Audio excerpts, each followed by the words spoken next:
5,000 টাকার gift voucher use করে bag ভরে শপিং করলাম। By the way guys, bag free থাকতে থাকতে তোমরা কিন্তু তোমাদের শপিংটা আড়ং থেকে সেরে ফেলতে পারো। চলে গিয়েছিলাম আজকে উত্তরার জসীমউদ্দিন আড়ংয়ের টাকাতে। মেন্স কালেকশন থেকে পছন্দ করেছি একটা কোটি অ্যান্ড তাদের হাফ শার্ট। বিল দিতে গিয়ে দেখলাম আমরা আরও শপিং করতে পারবো।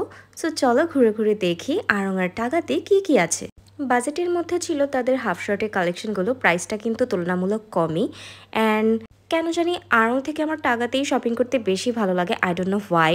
তো চোখ বন্ধ করে আমি টাকাতে ঢুকে পড়লাম অ্যান্ড তাদের পলো শার্টগুলো আমি দেখছিলাম। টি শার্টগুলো বেশ ভালোই সুন্দর ছিল। 1,500 মধ্যে কিন্তু তোমরা বেশ ভালোই টি শার্ট পলো শার্ট পেয়ে যাবে টাকা থেকে। আর যেহেতু আমরা অলরেডি একটা শার্ট কিনে ফেলেছিলাম, তো আমরা এখন প্যান্টের দিকে যাচ্ছি দেখতে। আর এই প্যান্টটা কিন্তু বেশ ভালোই লেগেছে। বাই দ্য ওয়ে তাদের শুজ কালেকশনগুলো কিন্তু তোমরা দেখতেই পারছো, পুরো একদম কেকের মতো, রাইট?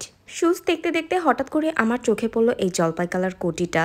বিলিভ মি গাইস, এটা যে কোনো শার্ট অথবা পাঞ্জাবির সাথেও কিন্তু বেশ ভালোই মানাবে।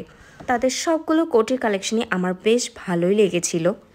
That's why without any delay আমি তাদের জলপাই কালার কোটিটা পারচেস করে ফেলেছিলাম। সো 5,000 টাকার ভাউচার ইউজ করে আমি কিন্তু তিনটা প্রোডাক্ট অলরেডি নিয়ে নিয়েছি, যেটা হচ্ছে একটা কোটি, একটা প্যান্ট আর একটা হাফ শার্ট। আরও কিছু টাকা বেঁচেছিল, সেটা দিয়ে আমি আমার জন্য একটা ব্যাগ কিনে নিয়েছি। So this is in for today. Hope you guys are enjoying this video. আর কমেন্ট করে অবশ্যই আমাকে জানিয়ে দিও যে আজকের এই শপিং ব্লগটা তোমাদের কাছে কেমন লেগেছে।